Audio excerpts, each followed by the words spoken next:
Chers amis, c'est avec énormément de plaisir que nous vous retrouvons aujourd'hui pour cette nouvelle émission Autrement dit. Et aujourd'hui, je suis accompagné, comme la semaine dernière d'ailleurs, par Patrick et Bruno. Bienvenue messieurs. Merci. Alors, nous sommes toujours dans cette étude du livre de l'Exode. Est-ce qu'il y a une symbolique derrière toutes ces plaies qui vont s'abattre sur l'Égypte? Alors, il y a une symbolique à facettes multiples, j'ai envie de dire, puisque à travers les plaies qui vont s'abattre sur l'Égypte, Dieu est en train de lancer un message au monarque égyptien, puisque Dieu n'en veut pas au peuple ni au pays, mais à celui qui le représente et qui se prend pour Dieu et qui a une collection de divinités. Dieu va s'évertuer à travers les différentes plaies à lui lancer un message, parce que on est dans un conflit entre Dieu et les dieux. Donc chaque plaie va envoyer un message par rapport à certaines divinités égyptiennes. Et puis le Dieu qui est souverain de l'univers, le Dieu que Moïse a accepté, qui va quelque part utiliser cela pour faire savoir qu'il est le vrai Dieu et que c'est lui qui a la clé de cette histoire. Alors merci pour ces propos introductifs. Donc maintenant nous allons au cœur du texte pour considérer les différentes plaies de ce passage du livre de l'Exode.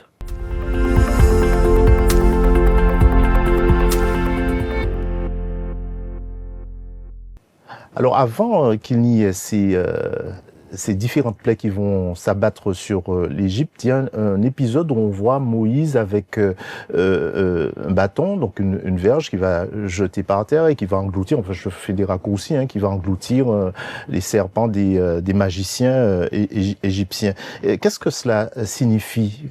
Quel est le sens qu'on peut donner à cette histoire? Alors c'est très intéressant que ce soit effectivement un serpent qui soit pris comme symbole ici, à plusieurs raisons. Pour plusieurs raisons. Nous voyons déjà que sur la coiffe de Pharaon, effectivement, c'est le serpent qui est pointé comme signe de puissance, de domination.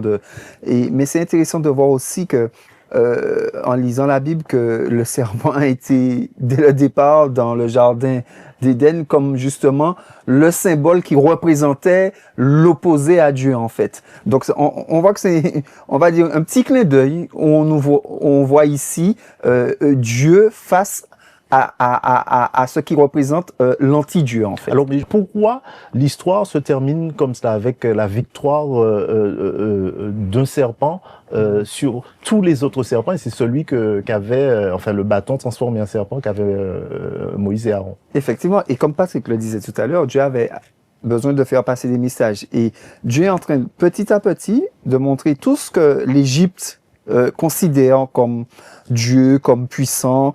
Dieu est en train de leur montrer petit à petit, en train on va dire, pour actualiser la chose, Dieu est en train de déboulonner toutes les statues de l'Égypte, en fait. Tout ce qu'ils avaient mis sur piédestal, Dieu est en train de les déboulonner petit à petit pour leur montrer que c'est lui qui a le dernier mot, en fait. On peut ajouter à cela que, c'est pas par hasard déjà, la thématique du serpent, puisque en Égypte, il y avait ce symbole-là pour la divinité égyptienne, la souveraineté des divinités égyptiennes. Donc Dieu va jouer le jeu. Il y a un peu d'ironie dans cette histoire. Il transforme la verge d'Aaron en serpent. Les magiciens en font autant. Et puis finalement, Dieu, puisqu'il y a une connexion à mon avis thématique entre cela et ce qui va se passer plus tard, Dieu va montrer déjà, il donne déjà un avant-goût de son triomphe futur. C'est-à-dire que, en fait, avant même que les plaies ne s'abattent, là c'est un prélude. Dieu annonce la couleur en montrant que la verge d'Aaron qui s'est transformée en serpent, eh bien, elle va engloutir les autres. Donc vous avez vos dieux, vos serpents, mais moi, quand je fais le parallèle, eh bien, c'est mon serpent qui va engloutir le vôtre. Et pour moi, c'est déjà une manière pour Dieu de dire, je sais comment l'histoire va se terminer. Je ne peux pas m'empêcher de voir une connexion thématique entre cela et puis le moment où la mer va engloutir les chariots du pharaon. C'est déjà une manière de dire, voilà, c'est moi qui va engloutir les autres. Vous avez tous vos appareils, etc. Donc Dieu annonce la couleur déjà. On n'a pas encore commencé les plaies, mais le triomphe est déjà annoncé à travers ce miracle qui sert de prélude. Quel est l'impact si je puis dire, théologique? Alors Dieu va faire en sorte que les eaux du Nil soient transformées en sang. Alors c'est terrible parce que tu parles de point de vue économique, mais l'eau, c'est la vie. vie. Donc, quand on parle du Nil, on parle d'un élément vital dans le monde égyptien, et d'ailleurs, quel que soit l'endroit. Et là, c'est pas par hasard qu'il y avait aussi le dieu du Nil, Hapi, me semble-t-il. Oui, c'est ça. Et Dieu va rappeler, en faisant en sorte que les eaux du Nil se transforment en sang. Vous qui croyez que ce Dieu-là, c'est le Dieu du Nil, c'est lui qui est la source de la vie, je vais vous montrer comment je transforme ça avec le symbole de la mort, le sang qui coule, c'est la mort. Donc, quelque part, la vraie source de vie, c'est pas Hapi, c'est pas le Nil, c'est moi. Et il maîtrise ce Dieu-là, ce Nil-là, qui est tellement vital dans le monde de l'Égypte. Sans le Nil, on peut pas envisager de continuer à vivre. Et Dieu dit, voilà, je maîtrise même ça. Où est Hapi à ce moment-là? Qu'est-ce qu'il peut faire contre cela? La vraie source de vie, c'est moi. Parce que je peux transformer le feu en sang. On rappelle que Hapi dont tu parles, c'est un dieu qui est symbole de fertilité pour oui, à travers le Nil. Voilà. Parce que le Nil, c'est, quand on parle de Nil, on parle de l'eau, de l'agriculture, de tout ce qui apporte la vie. Et Dieu montre en fait qu'il est supérieur à ce Dieu-là et à ses agissements. Alors, on passe après à une autre plaie. On va pas forcément voir toutes les plaies, mais il y a une plaie qui renvoie à des grenouilles. Dans Exode 8, les versets 1 à 15. En quoi cette plaie-là, on peut dire qu'il y a une forme d'ironie envers la déesse Eket. C'est ce que c'est son nom. Et c'est une déesse qui est associée à la fécondité et qui était effectivement très vénérée en Égypte. Et on verra que ces grenouilles vont submerger le pays. Oui, tout à fait. Et tu disais, en fait, un peu amusant parce qu'effectivement, la fertilité qui dit produire des enfants, il a envoyé qu'il y avait beaucoup, justement, de grenouilles parce qu'il ne cessait d'en avoir, effectivement. Et là, ce qui est intéressant encore, effectivement, c'est que nous voyons que les enchanteurs, les sorciers de Pharaon ont montré qu'ils pouvaient faire de même. Mais ce qui est toujours intéressant aussi, c'est que ils montraient qu'ils pouvaient toujours faire de même, mais ils étaient incapables de faire que ça cesse. Et c'est là on voit encore dans chaque plaie et dans chaque opposition où Dieu avait le dessus en fait. Dieu a toujours eu le dessus dès le départ et pendant tout le temps jusqu'à la fin en fait. Donc la déesse en fait elle est associée à une grenouille, mais en fait on voit que là il y en a tellement que comment on dit en créole, il y en a assez et puis ça il y en a trop. Donc en fait c'est un peu amusant. Tu parlais d'ironie, on peut même ajouter que Dieu, c'est une manière pour lui de dire, vous aimez la fertilité, bon, ben voilà, vous allez en souper. Parce qu'en fait, c'est la déesse grenouille. Et là, finalement, il paraît que les Égyptiens n'aimaient pas les grenouilles. C'est pas quelque chose de ragoûtant. Et Dieu leur en a donné à profusion.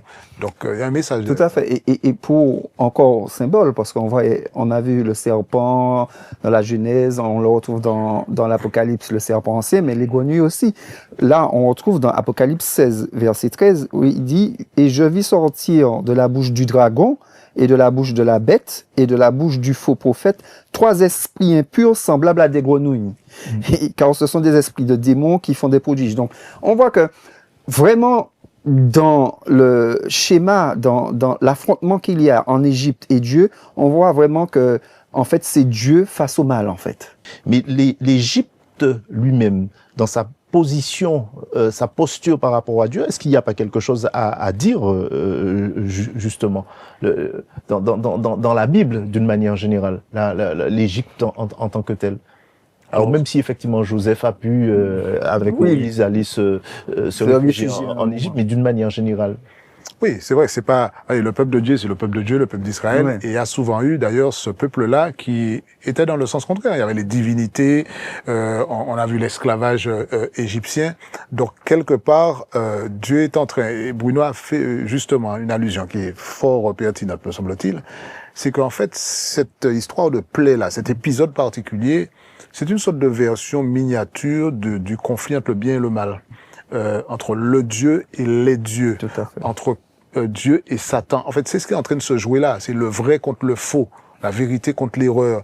Et l'Égypte, eh bien, c'est caractérisé par, c'est un monarque, une créature qui est au-dessus, qui est élevée, qui se prend pour Dieu, qui domine les autres. Et à un moment, Dieu vient, et comme on le dit bien chez nous, il va mettre au milieu dans tout ça, et puis il va ramener chacun à sa juste place. Et les 10 plaies contribue justement à montrer ce contraste-là et à établir la supériorité de Dieu, la souveraineté de Dieu. Alors, il y a ce qui est intéressant, juste pour ouvrir la parenthèse refermée, et c'est la dernière plaie que les sorciers, en fait, les enchanteurs, ont été capables de réaliser, en fait, d'imiter. Donc tu me coupes l'herbe sous le pied, puisque je voulais souligner justement que on voit qu'à la 3e plaie, jusque-là, ils arrivent à reproduire, à faire, et à la 3e plaie, ils n'y arrivent pas. Alors pourquoi ils n'arrivent pas à faire les poux? Ils arrivent à faire les grenouilles, et pourquoi ils n'y arrivent pas?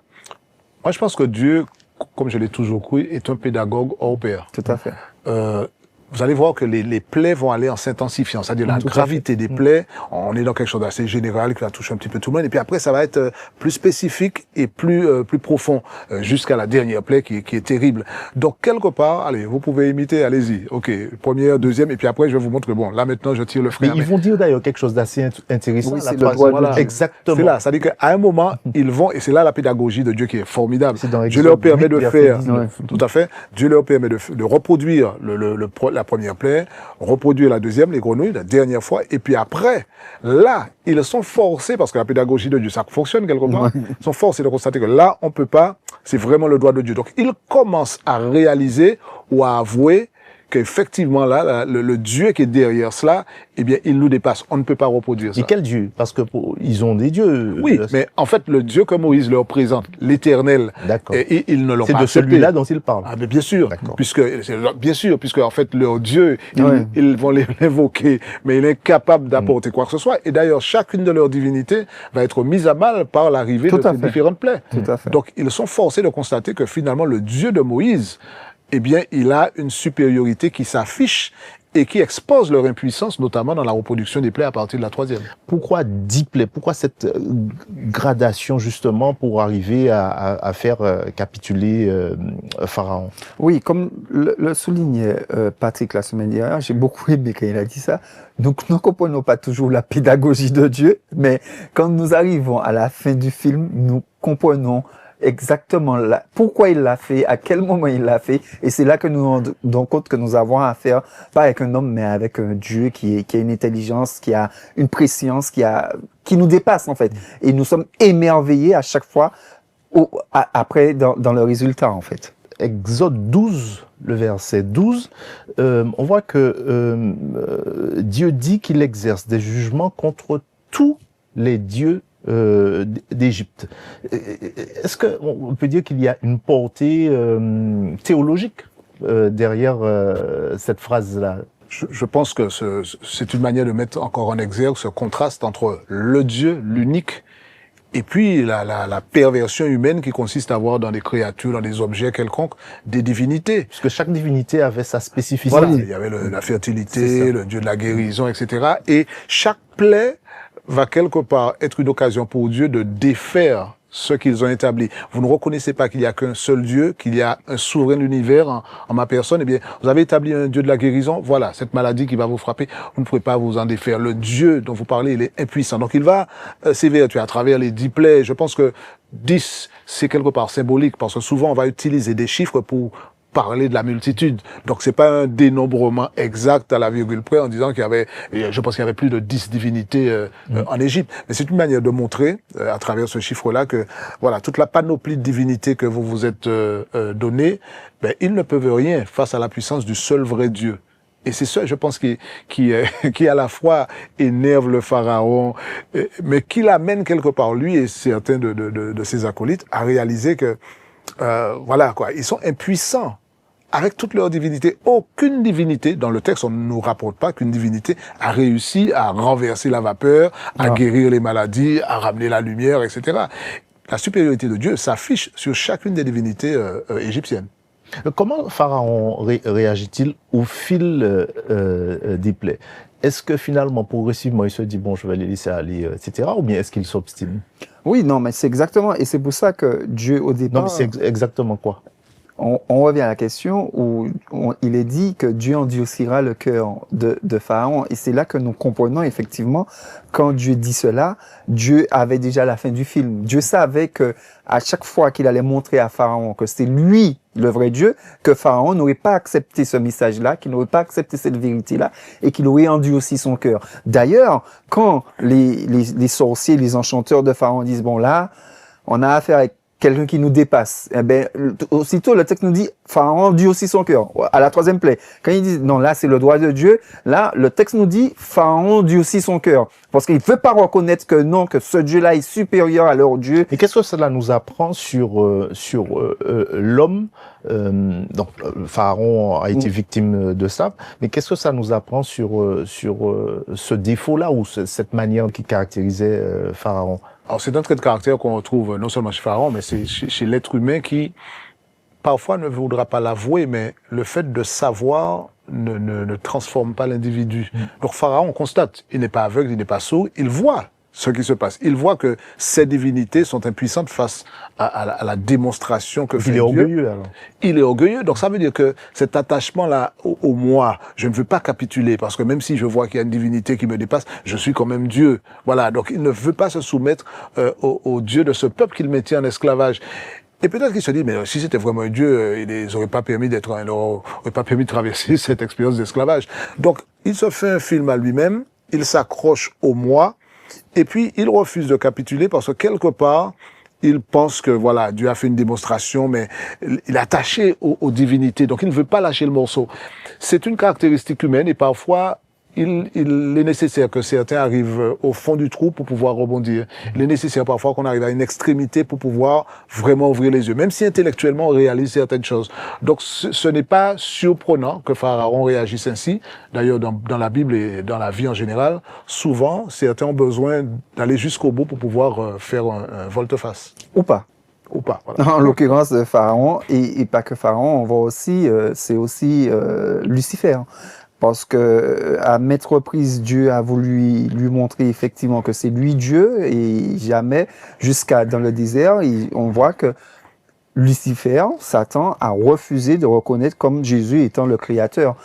Il a voulu que Jésus l'adore en fait. Et on voit que c'est le même trait de caractère, c'est-à-dire que dans tout ce que Dieu a montré depuis la création de la terre, depuis Adam et Ève, etc., on voit c'est le même esprit qui est chez Lucifer qu'on retrouve chez Pharaon, à savoir le fait de refuser de reconnaître Dieu comme étant supérieur, en fait. Et cet esprit-là, on peut le retrouver aussi encore aujourd'hui chez l'homme, qui refuse de voir, qui veut prêter qu'on sorte de l'évolution, que la Terre a pu apparaître toute seule. Les gens préfèrent croire à différentes choses incroyables. D'ailleurs, il y a quelqu'un qui disait qu'il faut avoir beaucoup de foi pour être athée, parce que il expliquait qu'en fait que il faut avoir beaucoup de foi pour être athée parce qu'il faut croire que de rien que quelque chose peut apparaître, alors que le chrétien il croit que quelque chose l'a créé. Et on voit que jusqu'à aujourd'hui, beaucoup de gens refusent de croire que si tout ce qu'on voit, la beauté du soleil, etc., la multiplicité des fleurs,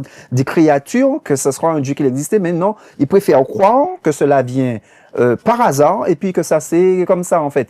Et nous retrouvons encore cet esprit-là encore aujourd'hui, qui refuse de croire qu'il y a un Dieu qui existe et qui c'est lui qui contrôle les choses. On a un peu évoqué, aussi bien toi que Patrick, mais peut-être qu'on peut y aller un petit peu plus. En quoi on peut dire que c'est une préfiguration des jugements de Dieu? Oui, alors souvent dans le texte biblique, et singulièrement dans l'Apocalypse, on va retrouver des éléments de l'Ancien Testament qui vont être projetés dans la conclusion du livre, en fait. Et lorsqu'on parle de plaie, on va le retrouver aussi à la fin des temps. Donc parce qu'il ne faut pas oublier que ce qui se passe là, c'est un jugement que Dieu prononce sur un monarque qui incarne un système qui se rebelle contre Dieu et qui ne veut pas reconnaître sa souveraineté. On est dans le même schéma qu'on retrouvera à la fin des temps. C'est-à-dire qu'il y a un système qui s'oppose à Dieu, qui refuse de reconnaître sa souveraineté, de se soumettre à sa volonté. Et qui viendra ou qui existe déjà? Qui est déjà là, mais on va arriver ça va arriver à son paroxysme, si tu veux, à la fin des temps, et ce sera évident que cette histoire avec les plaies, le jugement de Dieu, eh bien, on retrouvera ça dans la dernière séquence de l'histoire humaine, où les plaies seront déversées et où il y aura la distinction entre le peuple de Dieu, ceux qui appartiennent à Dieu et qui ne seront pas touchés, et puis ceux qui finalement vont subir de plein fouet le jugement de Dieu par rapport à leur propre choix. Et par rapport à ce que tu disais, nous voyons que ce qui a permis au peuple de partir, et la dernière plaie, et ce qui a permis d'être au peuple, même aux Égyptiens, d'être sauvés, c'est si, en fait, notamment le premier-né, la dernière plaie, c'est s'ils avaient mis le sang d'un agneau sur les portes. Et nous voyons que pour faire le parallèle, que c'est le sang de l'agneau qui nous permettra d'être sauvés et de ne pas... Tu es en train de dire à nos amis qu'il faut qu'ils aient un agneau chez eux et de prendre son sang pour être sauvés. C'est ça, Patrick? C'est ça? Alors, pour être plus explicite, nous voyons que Jean, quand il a vu Jésus, il a dit, voici l'agneau de Dieu qui ôte le péché du monde. Effectivement. Donc, nous voyons ce parallèle-là entre, à l'époque, le sang d'un agneau, un vrai agneau qu'il fallait prendre et mettre sur le linteau des portes, et pour échapper justement à cette plaie. Et là, nous voyons que à la fin des temps, que c'est le sang, cette fois-ci, de l'agneau, symbole de l'agneau qui représente Jésus, qui nous permettra d'échapper à... Donc, c'est la 10e plaie, c'était ça, hein, les premiers-nés, les troupeaux, les premiers-nés des Égyptiens, voilà. Tout le monde mourait. Exactement. En revanche, ceux qui ont été sauvés, ils ont été sauvés... En obéissant. En obéissant à cette directive de Dieu, à savoir qu'il fallait prendre un agneau et mettre le sang sur le linteau. Et aujourd'hui, c'est ce que la Bible nous dit justement dans le Nouveau Testament. Si nous voulons être sauvés, il nous faut prendre le sang, pas de l'agneau, de vrai agneau, mais accepter le sang de Jésus. Qui représente l'agneau qui ôte le péché. Merci, chers amis. Nous allons passer à la seconde partie de notre émission pour aborder quelques éléments pratiques par rapport à cette étude.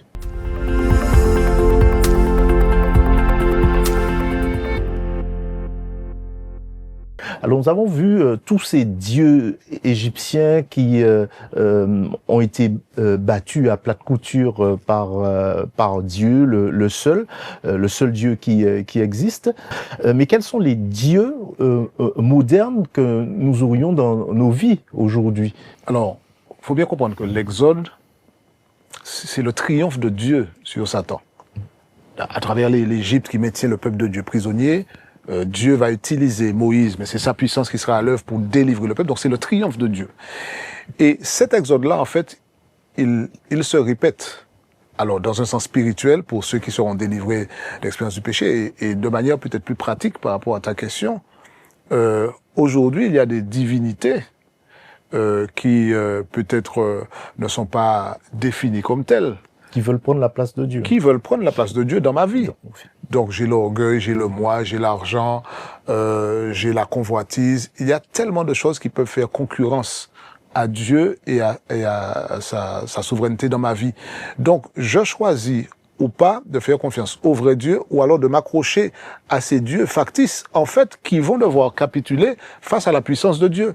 Et c'est là où l'exode est extraordinaire parce que Dieu est en train de me dire, écoute, l'argent que tu as là, il ne pourra pas acheter le bonheur.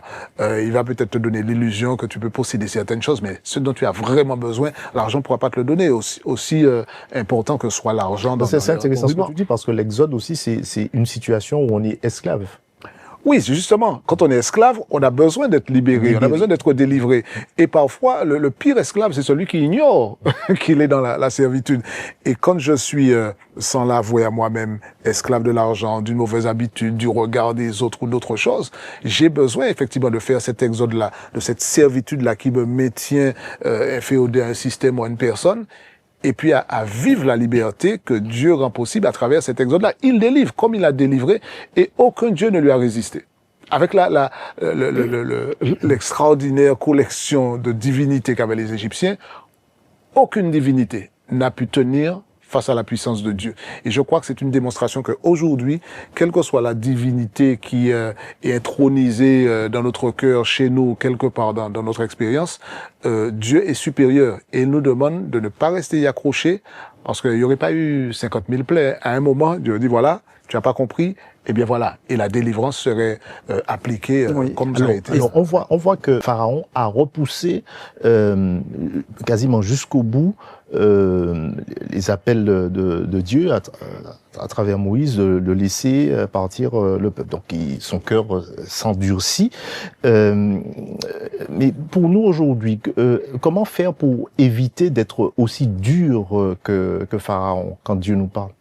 Alors, c'est vrai que on ne peut s'en rendre compte que si justement on vit ce que Dieu nous a demandé de vivre, c'est-à-dire vivre avec les autres. Parce que souvent, on ne se rend pas compte de comment on est. Et c'est souvent l'autre, celui qui est en face de nous, qui nous révèle notre caractère, hein. Ce qu'on ne veut pas voir, en fait. Avoir suffisamment d'humilité pour écouter l'autre. Exactement. Et donc, si nous ne voulons pas, si nous, déjà nous ne partageons pas avec les autres, nous n'échangeons pas, nous n'allons pas nous mettre en situation à ce que quelqu'un puisse nous dire, Bruno, tu aurais pas dû dire ça, ou tu aurais pas dû faire ça. Et ensuite, ça c'est une chose. Et ensuite, l'accepter et l'entendre, en fait. Et effectivement, nous voyons que dans le monde et partout, souvent, lorsque on ne veut pas entendre, finalement, on entend et ça fait mal au final. Donc, on apprend l'humilité, en fait. On apprend l'humilité, ce que justement Jésus est venu nous montrer, en fait. Et c'est cet esprit-là que Jésus veut que nous puissions. C'est ce qu'il a essayé d'instiller, de faire comprendre à ses disciples, et c'est ce que nous devons comprendre aujourd'hui, que il nous faut être humble vis-à-vis de Dieu, laisser Dieu nous parler pour nous montrer quel est notre état, pour accepter de changer, en fait.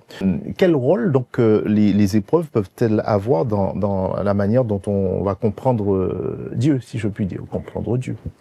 Alors c'est pas toujours simple, parce que les épreuves ont cette particularité de soit nous égarer dans une forêt de points d'interrogation, ou alors de nous accrocher encore davantage à un Dieu qui ne change pas.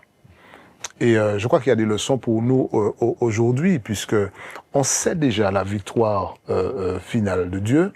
Et aujourd'hui, je vais traverser des épreuves que je ne vais pas forcément comprendre. Et il faut accepter ça au départ. Faut intégrer le fait que je ne vais pas forcément comprendre le pourquoi ou le comment de Dieu. Et c'est cette foi-là dont j'ai besoin, pour m'accrocher à lui et savoir qu'il est souverain. Donc, même si je ne comprends pas le chemin qu'il va m'amener à emprunter, je sais qu'il aura la victoire. C'est pas toujours simple. Ah, c'est loin d'être simple. En fait, pour dire la vérité, ça relève pour moi du surnaturel.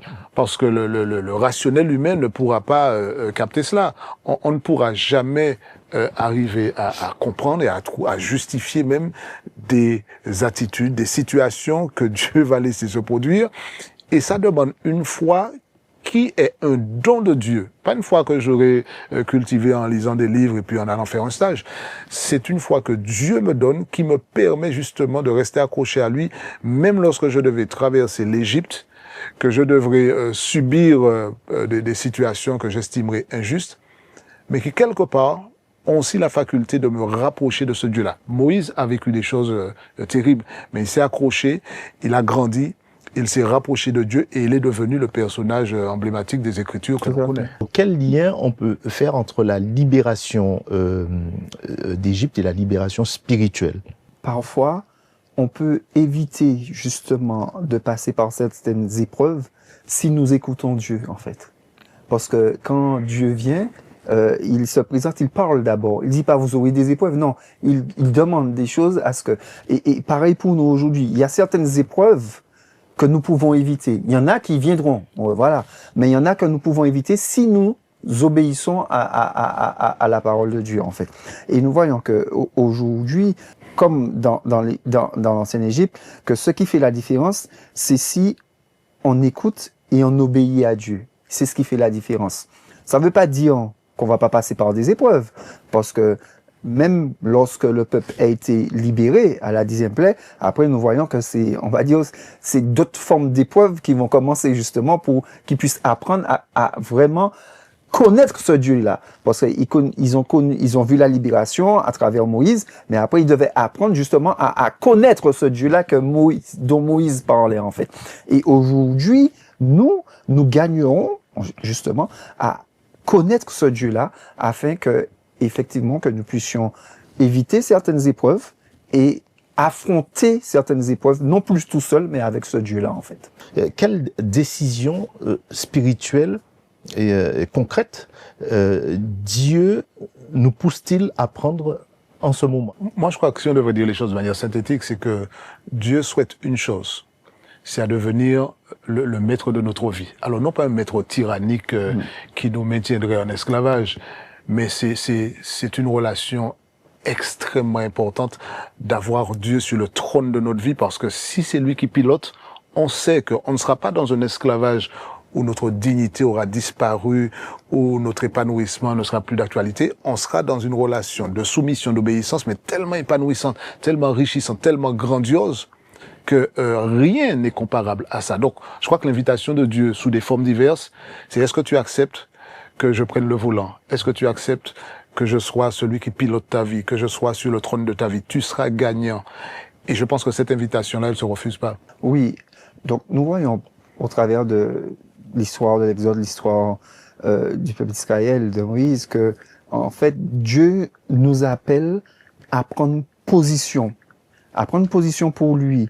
Et nous le voyons très bien parce que Moïse, alors que le pharaon avait indiqué qu'il fallait, dès que c'est un garçon qui naissait, le tuer et le jeter dans le Nil, nous voyons que des Égyptiennes ont voulu plus honorer Dieu que Pharaon et ont désobéi à Pharaon. Et on voit que quand bien même ils ne connaissaient pas tout de ce Dieu-là, ils ont pris position pour ce Dieu-là, en fait. Et vraiment, aujourd'hui, chacun de nous, à notre échelle, avec ce que nous connaissons de Dieu, nous devons plus que jamais prendre position pour Dieu, en fait. Et nous ne serons jamais déçus.